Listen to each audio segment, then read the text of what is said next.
recorded at Get a Grip Studios in Toronto, Canada. Get a Grip Management production and in association with the Get a Grip on Lighting podcast. Presented by the National Association of Innovative Lighting Distributors, the National Lighting Bureau, the Illuminating Engineering Society, and of course, the International Dark Sky Association. This is Starving for Darkness. Hang on a second here, folks. That's right, hang on a second. Michael Colligan, co-host of Starving for Darkness here. Just to tell you real quick before we get into the conversation, which is super important for you to hear, that you need to go to KeystoneTech.com. That's KeystoneTech.com, especially if you're a contractor or a distributor, Greg Eric. That's right, and they're coming out with a new exterior line of product, or they have come out with it, and they're going to continue to add to it, and they're dedicated to making dark sky friendly lighting and potentially dark sky compliant as we go. For now, though, they do have a dark sky full cutoff wall pack, a variety of wattages, Kelvin temperatures, and a precision crafted optical lens that's ideal for increased fixture spacing and uniformity. So less lighting fixtures needed because it can provide more light out of the one fixture. So check that out. Go to KeystoneTech.com. That's right. Hold on. Here comes Starving for Darkness. But before, KeystoneTech.com. Hello, listeners and darkness lovers. Welcome to another episode of Starving for Darkness. My name is Jane Slade. I'm here with Michael Colligan, and we are so excited to have Robert Dick here today. Robert is a lifelong educator, and he conveys his passion for the night and to conserve the night to a broad audience, from university students to government organizations. I was just looking at your resume this morning. It is vast and long and impactful, and I can't wait to get into everything that you do. Robert is president of the Canadian Scotobiology Group, or CSBG Inc., and the maker of Eco Lights, which are low-impact fixtures with no glare or light trespass beyond the target area and no biodisturbing blue light. So, Robert, welcome to the show. Thank you so much for joining us. Well, thank you very much for having me. And we start every episode with the same request. I don't know where you'll begin with this question, but please attempt. What is your favorite dark sky experience that you've had that left you feeling utterly moved? It was back in 1972, and it was in June, and a few of us from Ottawa, we outfitted a van, and we took the van across Canada, down through the States, visiting observatories and so on. And we're in Utah, and I don't know where in Utah we were, but it was at 2 a.m, and we looked up, and I couldn't recognize any of the constellations. There are so many stars. It was just amazing. And I've never seen a sky that dark. And so that's stuck in my mind. There's a few other places where I've seen remarkable sights. The second one was in 1976 in Australia.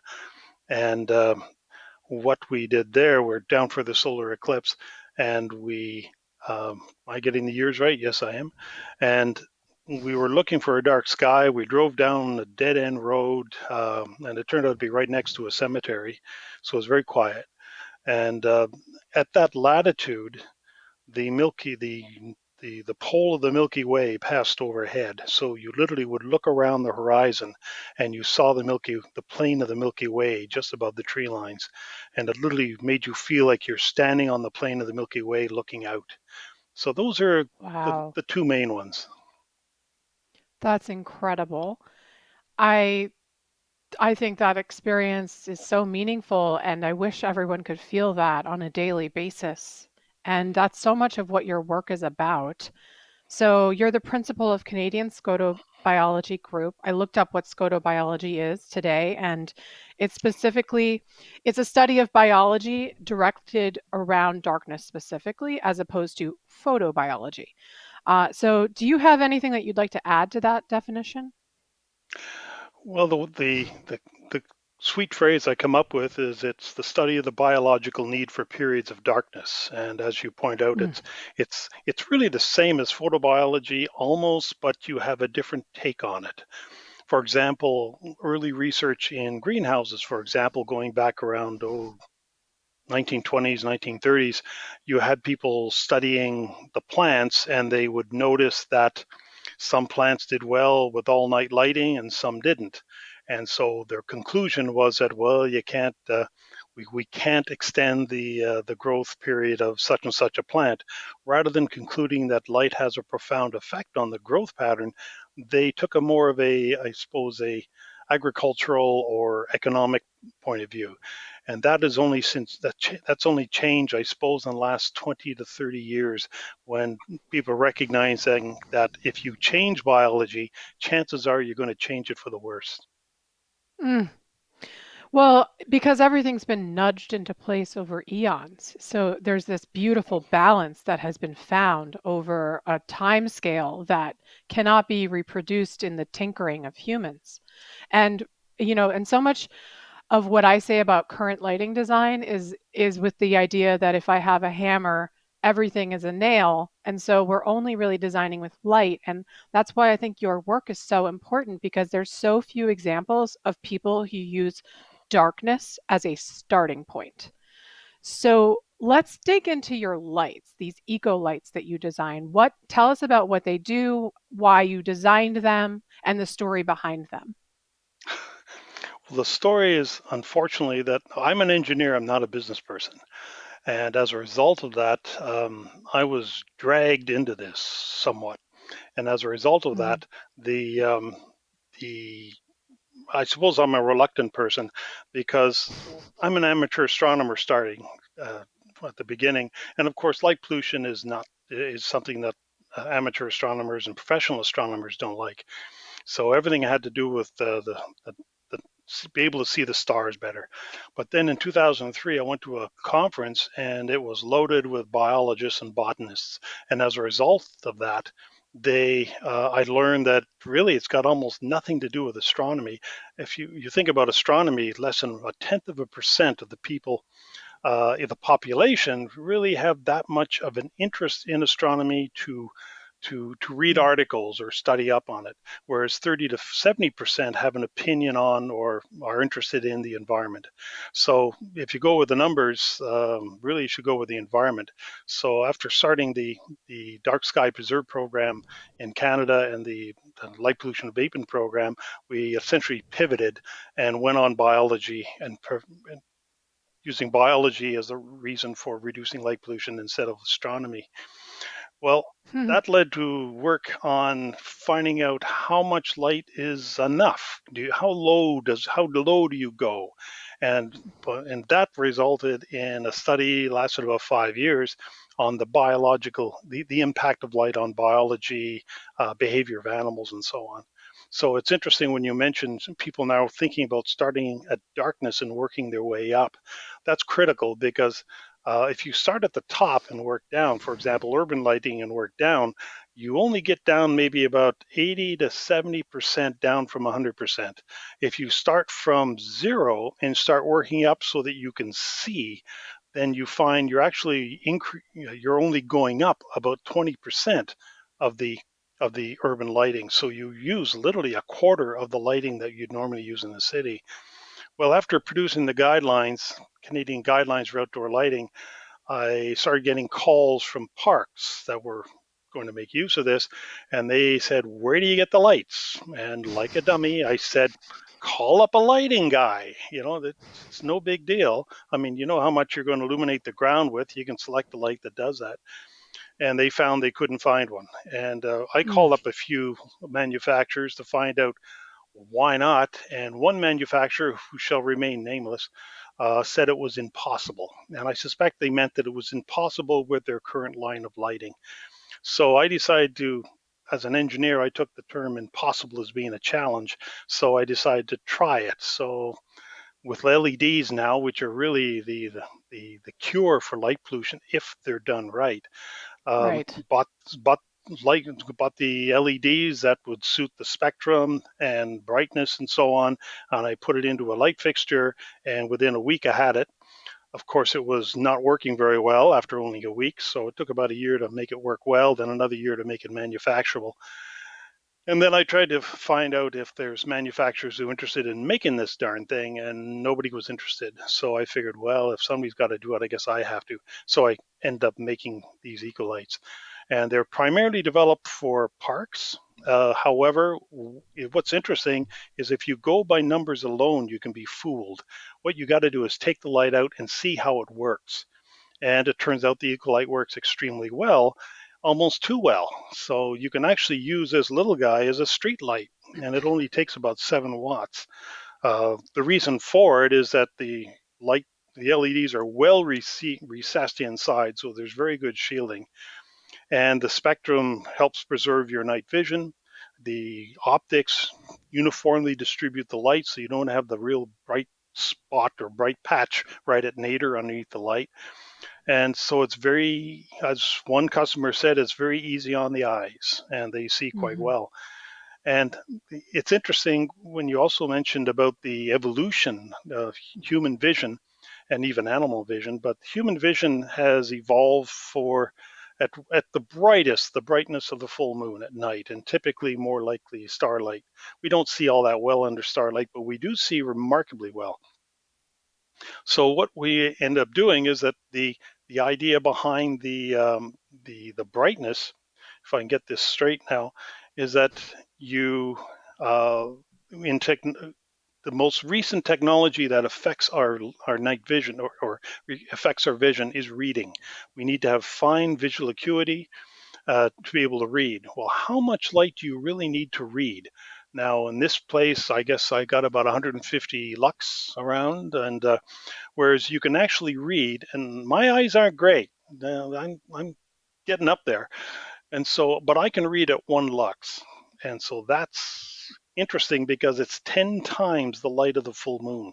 So Mm. right away, if you want to use your eyes at night, uh, the moon is fine if you're going to walk around, sort of pedestrian activity.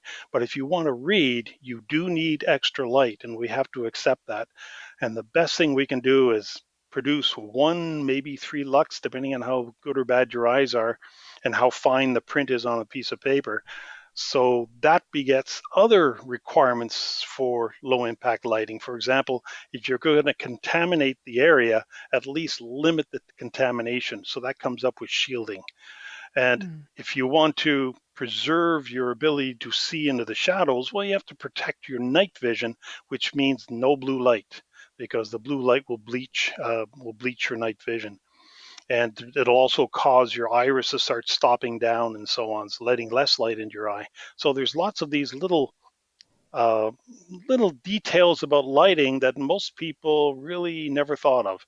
And I got into that in a rather deep way and came up with a balance of the shielding, the spectrum, the brightness, and also the timing that minimizes the impact of the light on the ecosystem, and wired all those things into the Ecolite.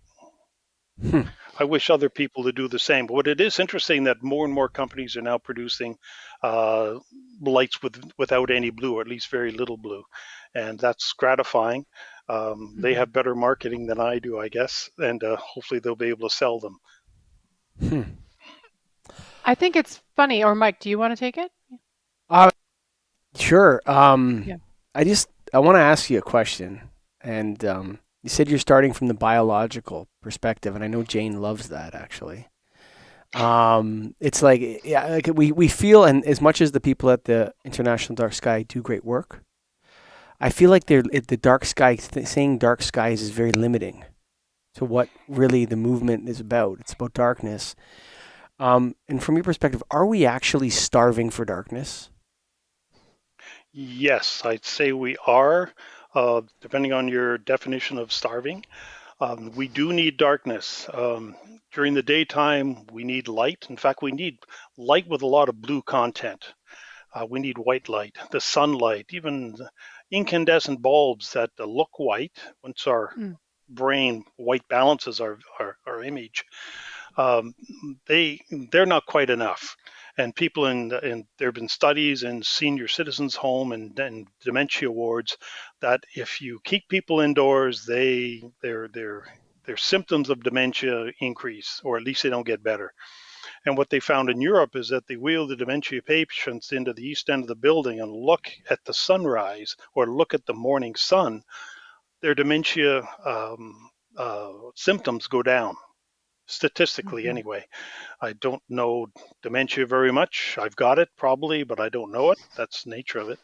So that what is occurring is that in the bright light of the day, the your during the night, hormones are flowing in your body. When you get light in the morning or get Mhm. light, then it shuts down the release of some of these hormones, in particular melatonin, and it starts accumulating in your body, accumulating in your glands throughout the day. Then, when the night falls and the light level falls below a given threshold, then the melatonin is released, and the melatonin enables the release of a suite of hormones that fight disease, infection. Reduces during the daytime, reduces stress and anxiety, uh, and you benefit from that during the daytime. And so it also, some of the hormones also combat or fight incipient cancer cells as well. There's also links with obesity and diabetes. So if you have blue components of light at night, then the melatonin doesn't get released as soon or as Mhm. well as it normally would. And as a result of that, you don't have this flood of other hormones going through your body. Now, eventually they do leak out, but these hormones only have a shelf life of a few hours, 4 hours, 5 hours, depending on what they are. And so if they're held back, they start to atrophy and get reabsorbed. So when they are released, you don't get the same dose as you'd normally get. And as a result of that, even though you might be sleeping 8 hours, you're not getting the full benefit of that sleep. And and so in that respect, yes, we're being starved of darkness. Some of this is due to our lifestyle, 24/7 lifestyle, but that's what we hear in the media. However, if you look at the traffic records, for example, for a large city like London, England, New York, or Toronto, then you notice these two pulses or two peaks in the um, the the traffic density. One in this morning rush hour, and the others in the evening rush hour.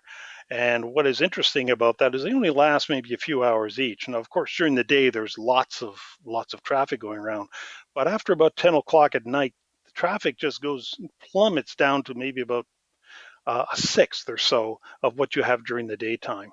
So most people actually stay indoors, and the people that are out on the road are the people, I suppose, especially in the last year or so, are the delivery people delivering food and so on to the people that order it in, and also the essential services, police, ambulance, and what have you. But most people stay indoors, so they're not taking advantage of this 24/7. But that's the lighting is designed. Urban lighting is designed for 24/7 lifestyle, and some municipalities actually forbid dimming after dark, after Mhm. late in the evening. Some cities, some municipalities do allow it.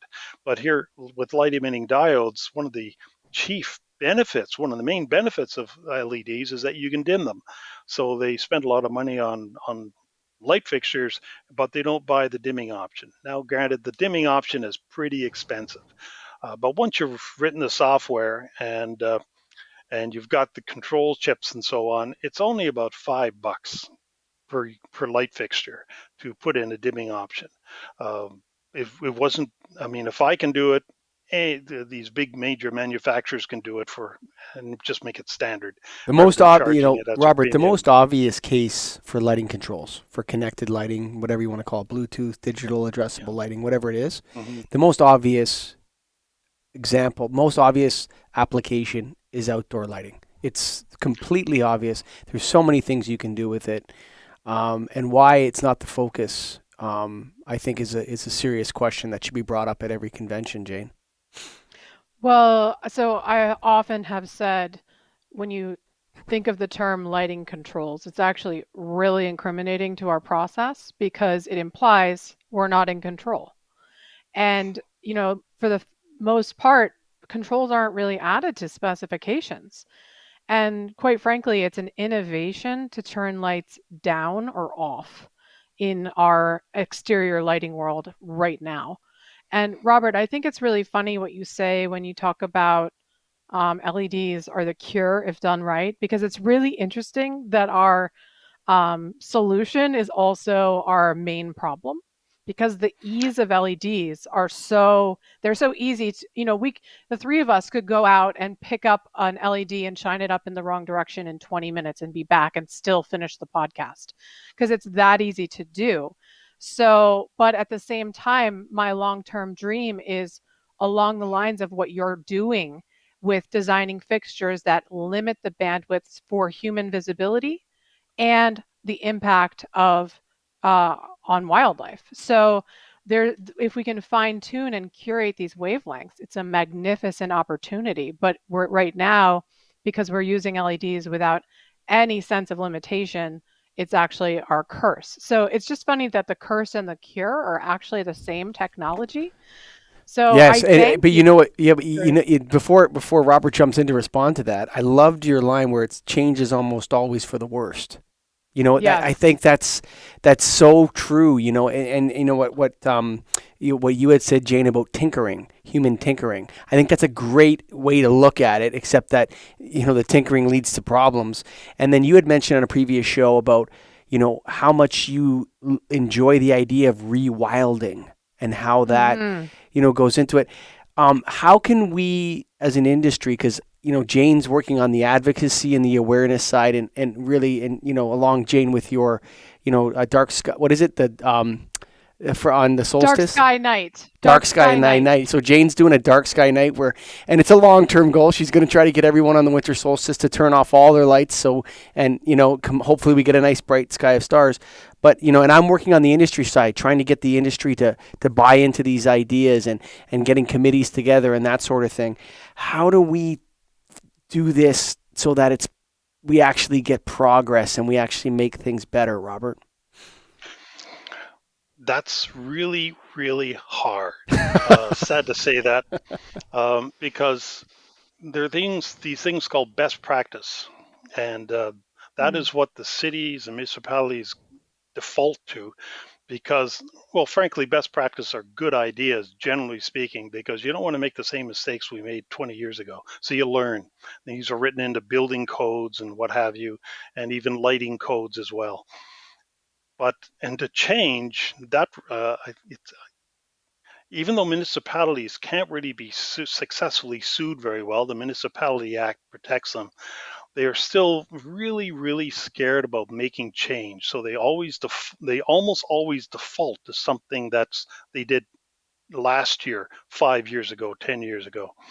Mm. And the only way that I can see around it is grassroots. In other words, advocacy, promotion, advertisements and information that gets to the right people, the decision makers. And when you think about it, the public is the ultimate customer for the light, and if they don't like it, the municipalities have to be made to listen because they are servicing their client in some way. In fact, they're even spending their clients' money to put up these lights. Now, you might remember, I guess, 10, 15 years ago when LED lights started coming out, you had to have 5,000K or 6,000K color temperature. And what they looked like were essentially the good old fashioned Cobras. To their credit, they actually were full cutoff, unlike a lot of the earlier Cobras that had the drop, Hang on, the what teardrop underneath them. are you talking about? Early LED outdoor pole lights? Yes, yes. Earlier, LED lights. They were very similar in styling to Cobras, Mm-hmm. and they didn't work very well. Well, First of all, there's a principle that they had, and that was the brighter the better, the whiter the better, and the more uniform and the more the spread the better. Mm-hmm. And yep. and I'll tell you, the industry, and I call it the DLC all the time. They've started their Luna program, but led by accreditation agencies, those principles were stacked on top of every lighting ordinance in the United States and Canada. Yes. Yeah. They just In said, fact, no, the lighting ordinances are wrong. We're right. Let's do this. And also there's municipalities that say, are you listed DLC? And no, are you approved by the DLC? DLC doesn't approve. Oh, yes, they do. Well, it's all the what the municipalities are being told is not necessarily the entire truth, and they default to whatever they had. Now, those early LEDs, they were first of all the style or the design of a Cobra light is partially to keep that lamp hot, because it's got to be kept warmed to work. LEDs are the exact opposite, and it's almost as though the light fixture manufacturers or the designers didn't do the math, and they didn't understand the technology. So as a result, you had some of these earlier products, they were dying in 3 months because they cook. And unfortunately, fortunately, that's changed. There's one manufacturer that had that mounted the circuit card in the middle of a space that was sealed, and they called that the cooling space. Well, actually, it was an oven, and we don't see them anymore. So, but the new ones, new LEDs, the new luminaires, they're much better designed. They are much better. If only they had an option to reduce the brightness and change the color. Well, fortunately, the color spectrum is being changed. You can dim them. However, most of the ones that I've seen dim down to maybe 70%, and I think they picked that because of the 70% degradation in the light output over life, whereas the Ecolite goes down from 100% down to zero. So Yeah. it's So, literally one nice thing. One nice thing about the Ecolite that I found by talking to Parks is that they had a dog's breakfast list of lights for every application, and this thing does everything for them. Granted, you could probably get a $5 light to light a path, and this thing costs a lot more than $5. But the thing is, you have a single object in your inventory. Sorry, so go ahead. Robert, let's talk about color for a second, because you say that there's sort of an ideal spectrum for night vision. Mhm. So what is that? Because there's a lot of debate Uh, about color. okay, there's a well. Let's just see what white looks like. That's white. Oh, I And love this is the way this. you usually see it down on the looking down the street.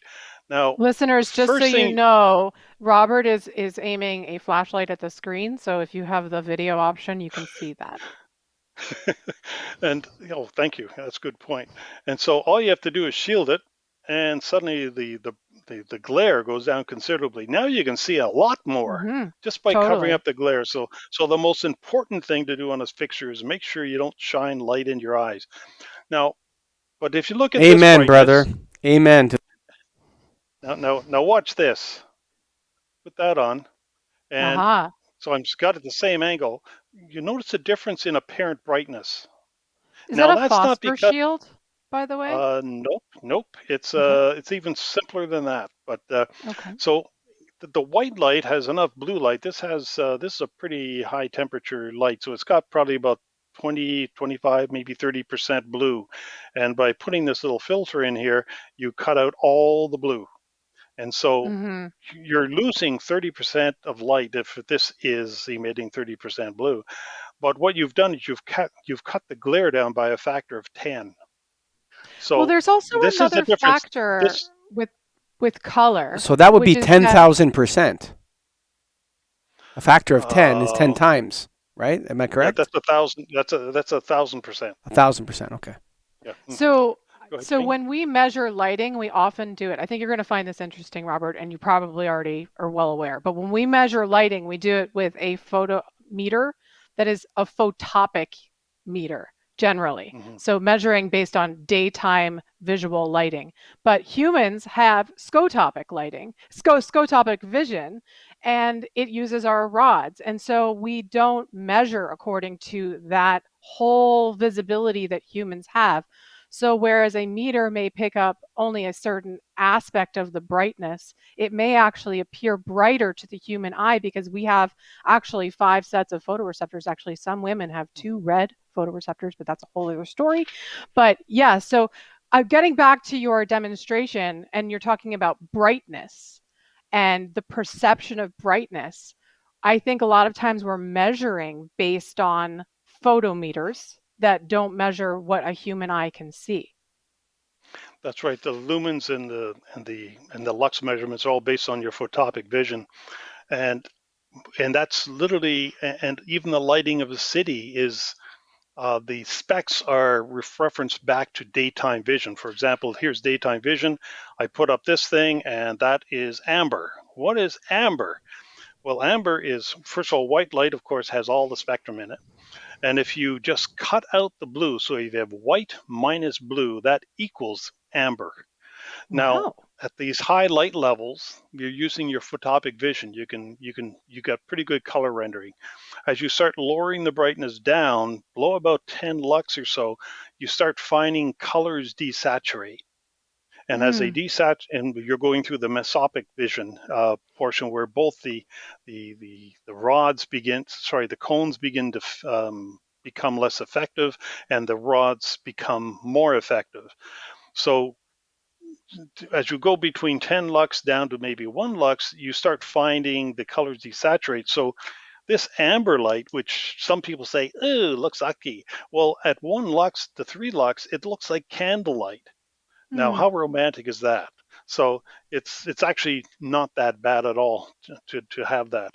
And yet, by cutting out the blue, the your rod vision is sensitive to the blue, and so by cutting out the blue, you preserve the rod vision. Now, some I've seen advertisements by manufacturers saying that white light is great because your rods are sensitive to it, so you can see better. Well, at those light levels, your rods are bleached. You can't use Hmm. them, and it takes maybe a few minutes to 10 minutes to recover. It's interesting the way the rods and the cones evolved, because we as hunter gatherers, we had to be able to see at night, and so we have rod vision to do that. And during twilight, as you go through twilight, the light halves about every 5 minutes or so. So as your daytime cones start to be less and less effective, there's time for your rods to build up their sensitivity to be able to see after dark. However, in a city, you go from a light area to a dark area in a matter of minutes. And Hmm. as a result of that, you've got a period where your cones don't work and your rods are blind. So you're literally blinded by the light, and it takes time to recover. But unfortunately, with the activity in the city, you don't have that time. So that's where even in a park, people start turning on their white lights and going around their pathways with a white light. So The we reason have we're some going, complaints from listeners that we use some terms and acronyms sometimes. So oh, I'm just gonna quickly give you like a lighting distributor one on scotopic, photopic, and mesopic lighting. Okay, so scotopic you see black and white. Photopic introduces color, and mesopic is like a combination of the both, where it mixes it. Is that good for everyone listening, Robert? Is that a fair definition? perfect. I In think Help it's fact, other there's part of a if definition because scotopic is night vision, which is right. black and white, and photopic is daytime vision, which is also color. Yeah. And then the it's mesopic is interesting in between. Yeah. to throw a bit of rock and roll in this, especially with my white hair. If you go back many decades to the Moody Blues, Days of Future Past, there's a poem in there called "Cold Hearted Orb that rules the night, removes the colors from our sight. Red is gray and yellow white, but we determine which is right and which is an illusion." And that directs right back to the failing of our color vision with night. And it's written by actually one of the members who was a member of the British Astronomical Association. So it was intriguing once I learned about all this. Oh my gosh, the Moody Blues knew about this back in the 1960s, 1970s. So this is not new knowledge, but we're now applying it to lighting. We're now starting to recognize it, because who really went out in the middle of the night without any lights where they can take full advantage of their night vision? Well, it was the amateur astronomers, professional astronomers. Most people in the city never experience night vision because it's just too bright. And there's a few people with cottages, and I write for a magazine that that a lot of people in the rural areas get, and always trying to get them out of the kitchen, out of the room, out of the building, and just go for a walkabout. And it's a remarkable how well you see. There's some parks, for example, that are taking advantage of this sort of thing. There's one I went to. In most parks, they pave the pathways. So how dumb is that? You know, it's really dark, so you pave the pathway black, as opposed to some parks that literally put down crushed stone, in particular white dolomite, and that path glows under starlight. You don't need anything. Well, those that have already paid the money for paving the path at least paint strips down the side of the road. I mean, highways do that. So maybe that's Isn't it something that paths should do, isn't it parks should do. interesting that the solution for park lighting design is nothing to do with light, it's to do with reflection and material selection, and that, you know, we don't even need a light source at all if you are guiding the materials to reflect what you want it to reflect. I think that it's just such an interesting idea that we think of um, lighting design, and most of it for where we are at right now stops with lights. And you don't even need a light in that situation. You're actually using reflective material. So it's a really beautiful concept. And when we're talking about all of this, the fact that urban humans don't experience um, nighttime, it also makes me think of wildlife that isn't experiencing it. And so I wanted to ask you, since you do so much education on wildlife, well, what are some of your nuggets, your bio eco nuggets that you deliver to people to explain, hey, this isn't just about humans. We are impacting wildlife on in a way that we have no idea how this is going to cascade out into the ecosystem. So, what are some of the ecological examples that you give that you see reactions, positive reactions from? Humans are diurnal creatures. We like the daylight. We've evolved that way. We got great vision for the daytime. But over half the animals are nocturnal. Over half. Hmm. So the night Wow. is critical. And when you change the night, you fundamentally change the environment into one for which no life has evolved. And it's kind of scary, because the moon's been around for, well, 4.5 billion years, and that was the brightest light in the sky. Yes, it's illuminating white sunlight, but at such a low level, our vision has evolved to tolerate that. If you add something much brighter, then that's something that our eyes haven't evolved to. And certainly, one thing we've noticed over the last 50 years or so is whenever you try to re-engineer the environment, you probably screw it up. And we've noticed that with air and water pollution. And I remember back in the day when you drive through a town and you're choking, and they say, well, I'm afraid that just comes with prosperity. And we now learn, we know that's not a good idea to pollute the air, pollute the water.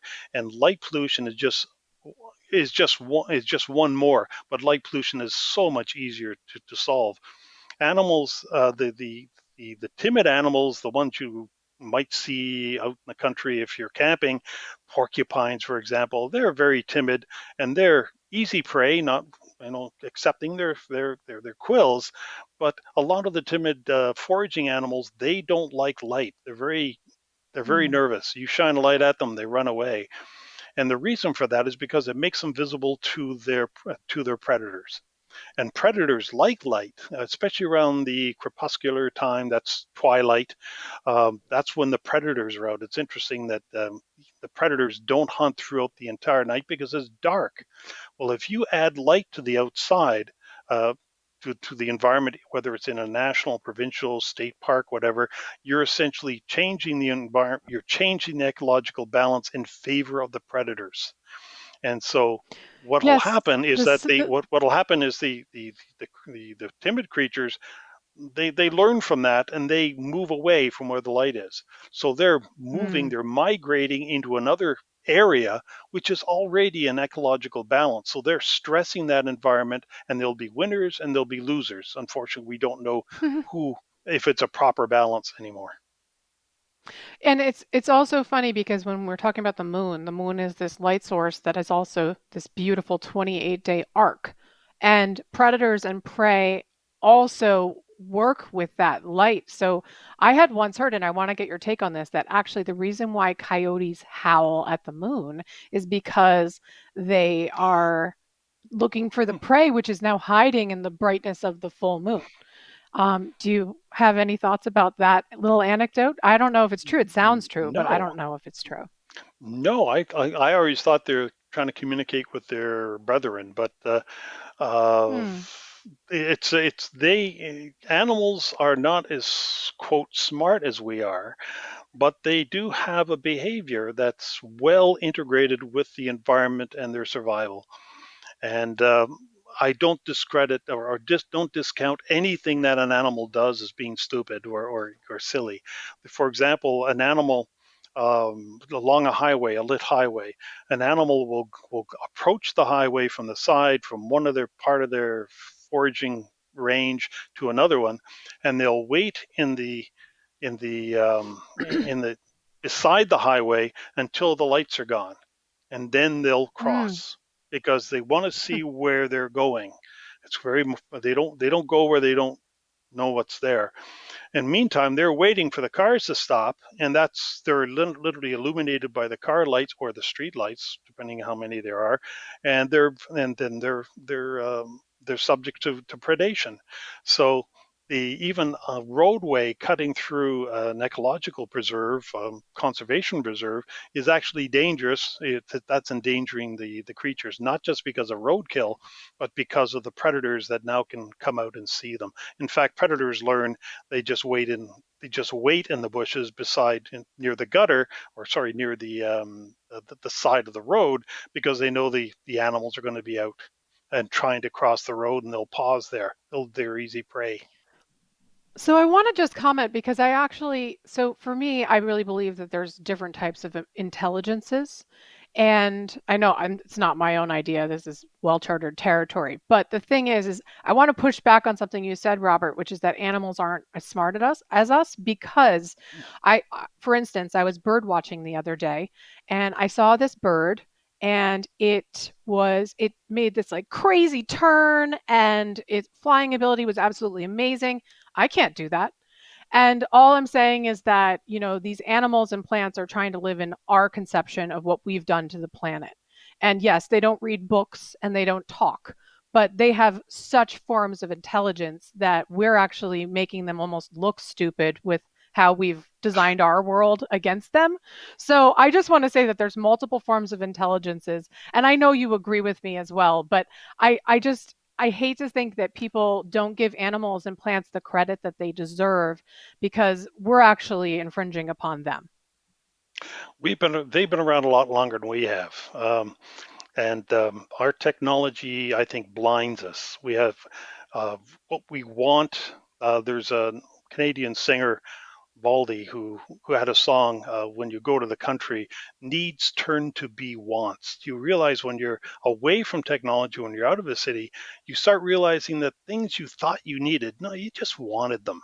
But when your wants are always satisfied, you just take that route, and unfortunately, that leads to some of the problems that our culture has, overconsumption and so on and so on.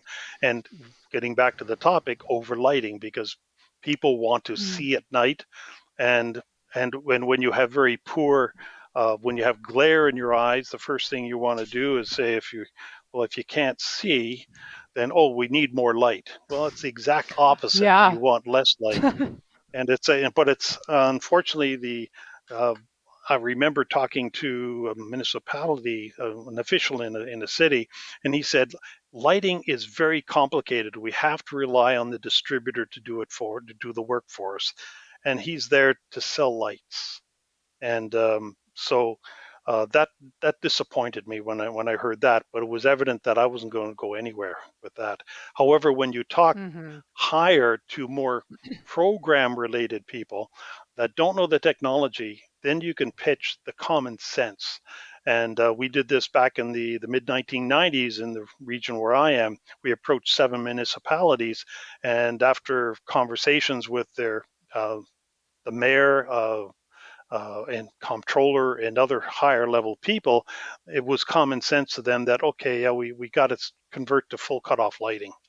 And 5 out of the 7 did it, and the whole region amalgamated, and the A's have it, and now full cutoff became the default fixture. And so by talking to the technical people, you actually probably won't get anywhere. You got to talk to the people that make the decisions, because then you can use the common sense arguments, not the technical arguments. When people come to me and say, how can we get the municipality to do this or that? I said, well, just don't, your job is not to design the lighting system. They've got engineers for that. You're the customer. Tell them what you don't like and tell them what you like, and then let them do their work. And those that try to argue the technology can be blown out of the water, because I've seen it and I know it. You can come up with different spins on the technology, different spins on the metrics that are used. And if you're not experiencing it, just don't even go there. You're the customer. They should satisfy your needs. Mm-hmm. So I wanted to jump back to your recommendations for park design. Are there any other, that's such an easy tip that we can offer our listeners if you're looking for a really low impact way to see at night on a property, create a path that is that's a light in color so that it reflects light. That's a fantastic tip. So do you have anything else that you would offer? Because Apart I just from the want to point out that you authored the Canadian guidelines for outdoor lighting. So we've got you here, and I'd love to glean any information we can. the I'll just do a real short version of that. First of all, in the scope of that document, it says there shall be no light. However, Mm. if the manager decrees it necessary, then they shall abide by these guidelines. And the guidelines are based upon I the love that. color. Absolutely Yeah, love that. Let's start with darkness. Start with darkness. yeah, Yes. always. And Yeah. some of the most well-known or respected lighting designers are pitching that, instead of overlighting or putting in a display on top of a display, get rid of the first display you don't want and just put in subtle lighting. So the 4 attributes of light is the color, or more accurately, the spectrum, because our biology works on spectrum, not color. Color is something your brain comes up with. There's Mm. brightness, there's shielding, and then there's timing. And so in a park, typically stuff settles down around 2 hours after sunset. And it turns out that that's actually a pretty good time that even biology uses, based upon um, when there's snow in the winter, when it gets cold, when it gets warm, and so on. It turns out it's roughly about, there's a tolerance or a plasticity to their behavior of about 2 hours, very, very roughly. Then there's the color. Again, filter out that blue, whether you use a foil, a cheap foil. That this is actually, you get 2 square feet for $7. I mean, it's really cheap. You don't have to buy amber LEDs, but amber LEDs will last a lot longer than this little foil here. And then there's the shielding. Obvious, you might have to pop rivet or stick a skirt around the light to create the shielding. On my website, I have a terrible terrible page called the blog, and in there's some examples on how you can get your grandchildren to make a shield for a light. And if you're using LEDs or fluorescent lights, they're cool. You can use cardboard, just paint it with a good outdoor paint to make it more durable. And then there's the brightness, as dim as you can possibly go. Now, most people don't know what a lux is, so don't use lux. Just say as low as you can read. That's pretty darn good. Mm. And what they'll be surprised of is how low you can go. normal in some parks. They feel we have to make it secure, they have to make it safe, so we're putting in street lights. So they put street lights into a campground, and you can't turn them off. So that's not the way to do it. So what is interesting is when you go to a park that has no money, they do what they can with what they've got, and that's where I found Mm-hmm. this. They crush stone on a pathway because, first of all, when it rains, the rain sinks through the gravel, and you don't have puddles. Um, or paint the edge of things. For example, if you when you have stairs going down an incline, paint the edge of the step white, and then also paint the line along the railing. Just something simple like that. Retroreflective paint instead of illuminating it with an act of electricity. That works well, but don't put it up at eye level. Put it down closer to the ground, because that's where the person has their flashlight. They're looking at the path. Mm-hmm. They're not looking up there in the sky with their flashlight. So make sure the the sign is actually low down. And it's a matter of don't use fine print, obviously. Another one is that you should use light letters on dark backgrounds, not the other way around, because Ah, otherwise okay. all the white will be act like glare. And this is the same thing with rear illuminated lights. They have the black lettering on a huge white frame, and it's hard to see anything. And I have a That's particular so picture. true. That is so Yeah. true. The problem is you're not gonna be able to see it that well. Would you be able to see it during the day as well? So you have like a black sign with white lettering. hmm Yeah, And everywhere is the what some opposite. Everywhere it's the yeah, opposite. and some companies, they don't use contrasting black and white, they use contrasting colors. And that works very well. So you might have blue Hmm. with yellow on in front of it, something like that. Mm. So it's easy on the eyes, it's attractive, and it doesn't cost really any more than putting black letters on a white background. But it really adds a bit of punch to the sign. There's a these methods are common sense to most designers, but it depends upon what the owner wants. As a consultant, uh, I've never really worked as a consultant, but I know people that have. And the rule of the consultant is you have to do what your customer wants. And so if the customer says, "Give us the best bright light you can," even though the consultant might say that's a dumb idea, well, that's what the customer wants. So you give them what they want. And in some cases, the municipalities will tell a lighting company, uh, reproduce the lighting you did 10 years ago because we like it. Well, who likes it? Somebody likes it. So even though the consultant can say we can do a lot better, okay, we have to do it that way because that's what the customer wants. And it's better for the municipality, for example, to talk to more progressive lighting companies and let them uh, don't ask for what they did before, but do it better this time. And yes, it might cost a little more, but you're building for the next 30 years. You better do it right. Robert, I love the way that you talk about these guidelines because, as you said earlier in the show, you can't go by a photometric analysis, a layout, because that doesn't tell you what the experience of that light is. And your guides are really more talking to each person in their experience. So, can you read by that light? Is such a great question to measure by.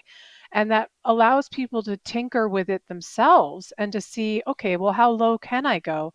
And so by describing it in this more experiential way, which I think is really lacking in the lighting world, because we're always talking about, foot by point calculations with foot candles, as if that in any way shows what the light would feel like.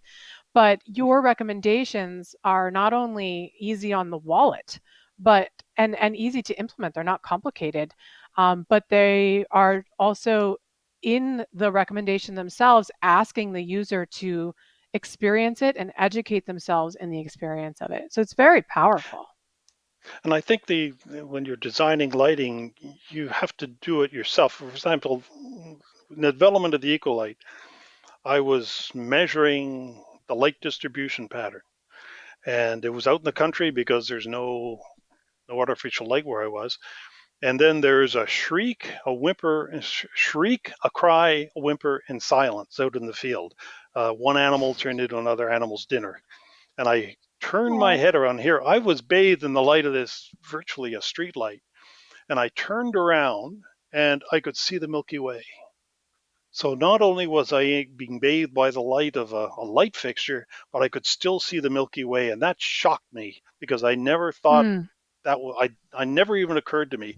Then you go back through studying vision, it turned out, oh, because there's no blue, because of this, because of that, and it made all the sense in the world. And it's just an observation. So when you initially stick to the metrics and the numbers and the technology, you can miss the point, and you have to then take that light and see what it's like in the real world, to see if it's too bright, too faint, and you might find other ideas that you can apply to make it even better.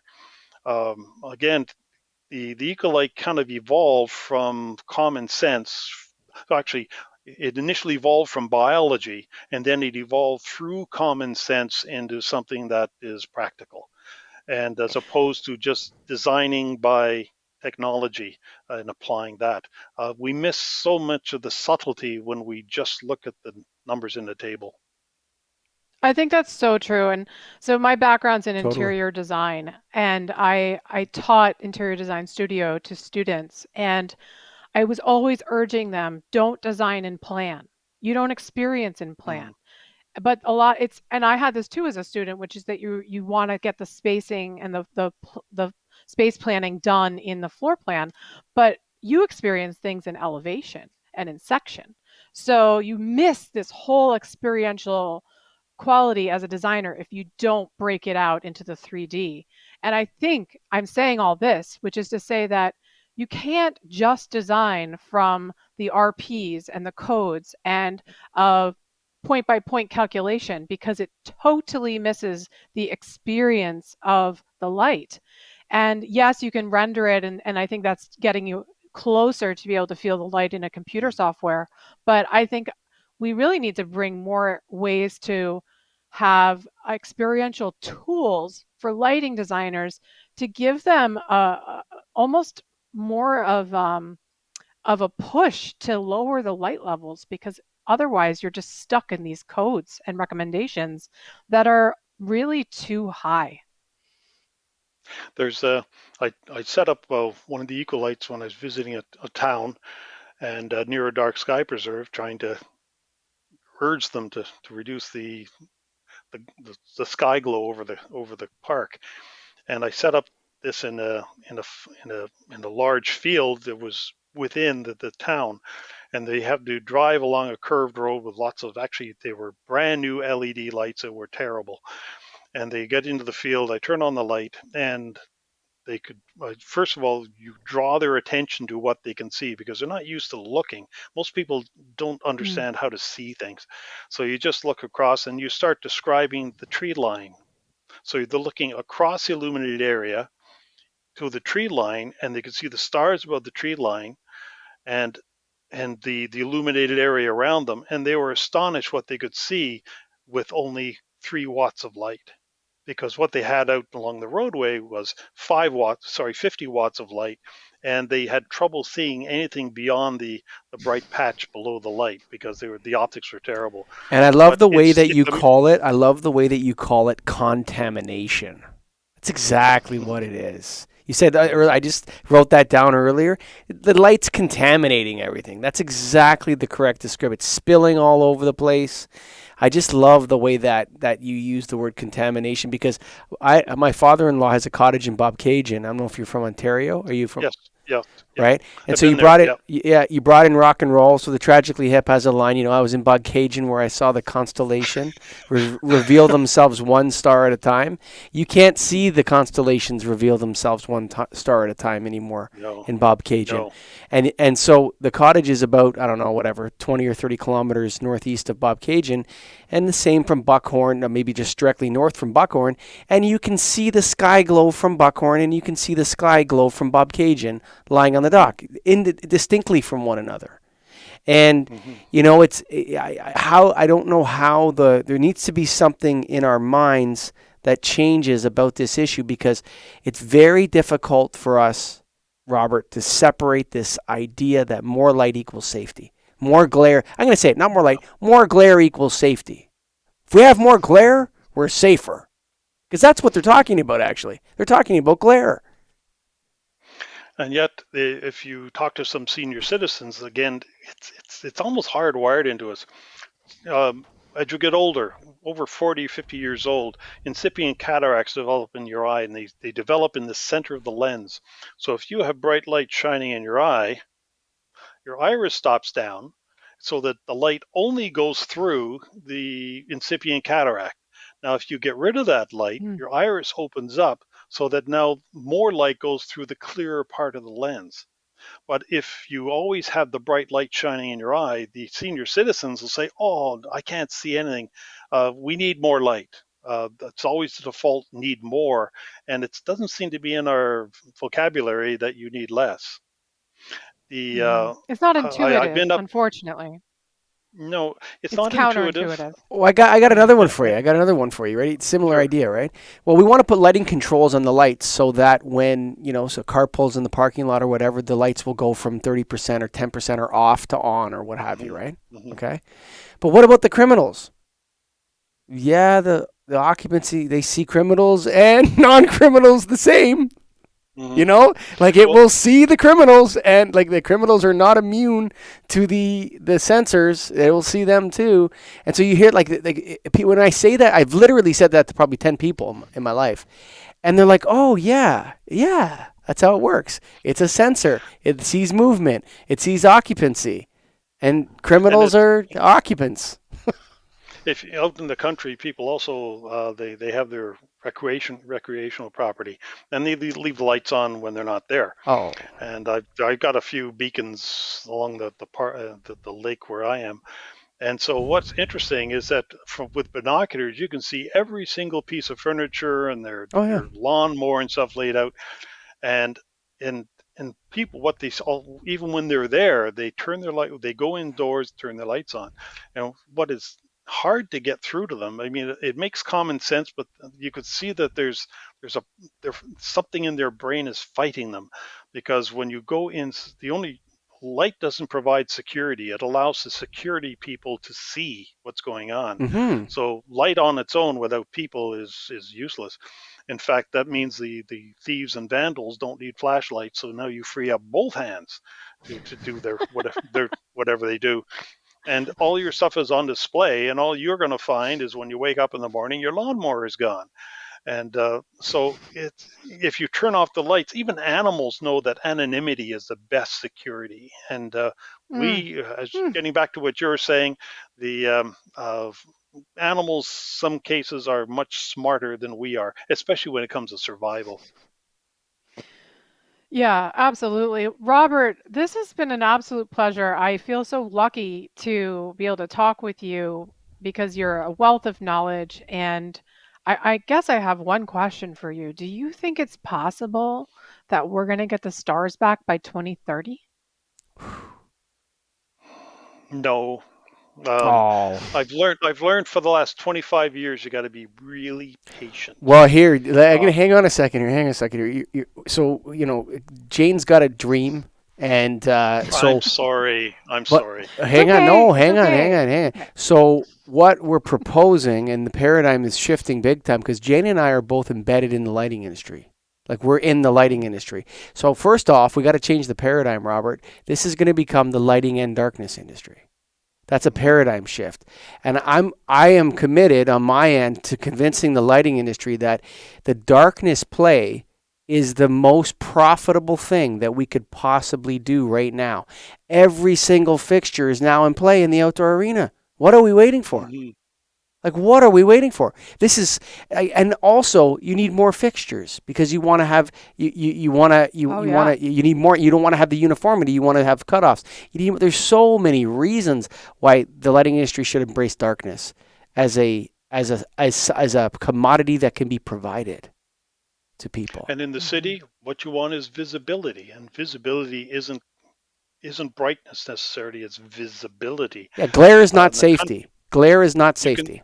No. There's a picture I use for promotion where I put up um, unshielded lights along a road, and took a picture. And the picture shows the road. Your eye compensates for brightness too. So essentially, your brain is trying to get a good exposure of what you're seeing. So I took a picture of that. Then I put up the eco lights and took the same picture. And the difference is that with fully shielded lighting, you see the tree line. Sorry, with the unshielded lights, you see the lights, you see the road, and you're left wondering where you are. And then when you shield the lights, you can see the tree line, you see some stars, but the tree line really gives you that sense of place. And that once you have the sense of place, you feel more comfortable, more safe, because you're able to see so much. Under moonlight, you can see, well, 40 acres. Whereas if you put a light in that field, you can see maybe 3 meters by 3 meters. Yeah, That's it. your depth is gone when you do that. I'll tell you, I'll share a story. I've said it before. Yes. There's an airport that's along a little small airport. Now, the lighting, it's the only dark sky area in Toronto, in north of Toronto, in Toronto at all, because the planes can't have the glare, so they have low Kelvin temperature, and the lights are like Oh. 6 feet tall, and they're not full cut off, but they're mostly cut off, and that's the clearest spot of the 404. When you're driving up the 404, it's super clear to see. The rest of it's all these glare bombs all over the place. You don't have any sense of orientation of where you are or what you're doing. I completely agree with you, Robert, 100%.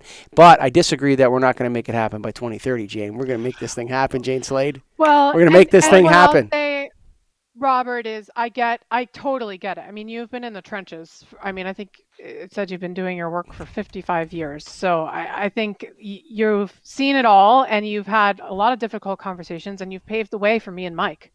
And so let us help. And my great work is trying my great task is to try and romanticize darkness in all of its beauty and wonder, and to let people know that there is an answer to this blitzkrieg of information that's coming through our phones and never lets up, and that is to restore darkness in our lives and our daily lives. And so, to circle back, I know you had switched from the basis of your argument for darkness from astronomy to biology, and where I am taking the baton is to say, well, I love wildlife, as you know, but it's not enough, and it's never been enough. And actually, we have to incentivize humans. And there's a lot of harm that's being done to the way that we think and the way that we feel, because we're always in constant brightness. And so my goal is, by reminding people of the darkness rituals that are possible to bring back into our lives, we can incentivize humans to bring darkness back for wildlife. Let me put my comment in a context. What we have think about air and water pollution. Now it's common sense, because because it's been 1 or 2 generations removed when it was impossible. And now we're introducing light as being a pollutant, and surprisingly, we suddenly have a relatively inexpensive solution to it all. But still, we have to let the existing gray hairs retire, so that the newer people that understand this can take their positions. And that's why it's a changeover. I come up with a long lead time, because you got to change the generation that are the movers and the shakers. Both of you are younger than I am, so I hope you'll be the ones that succeed where we failed. Well, you didn't fail. You paved the way, and we're so thankful for this conversation, for all the work that you've done, and we just really appreciate it. So thank you so much, Robert. Robert, thank you for very being a much for guest. having me. Thank you. Take care. Psst. Psst. Hey, don't go anywhere yet, because we have some instructions for you. It's Michael and Greg from Get a Grip on Lighting. Yeah, we do the ads for Starving for Darkness. You got to go to KeystoneTech.com. That's KeystoneTech.com. Light made easy, Greg. You've been rattled that off real well. There's a new line of exterior fixtures from Keystone that they have available, and they're going to continue to expand on it. And they're doing things right. And one of those that they're doing right is in their wall packs, they're making them full cutoff. That's going to eliminate undesirable sky glow and glare. And that's what we all want. It looks nice. It fits the profile of a lot of your old nasty fixtures, and has multiple wattages and kelvins that can cover you there. Get rid of those old nasties. Go to KeystoneTech.com. That's KeystoneTech. Thanks for listening to Starving for Darkness. Bye for now.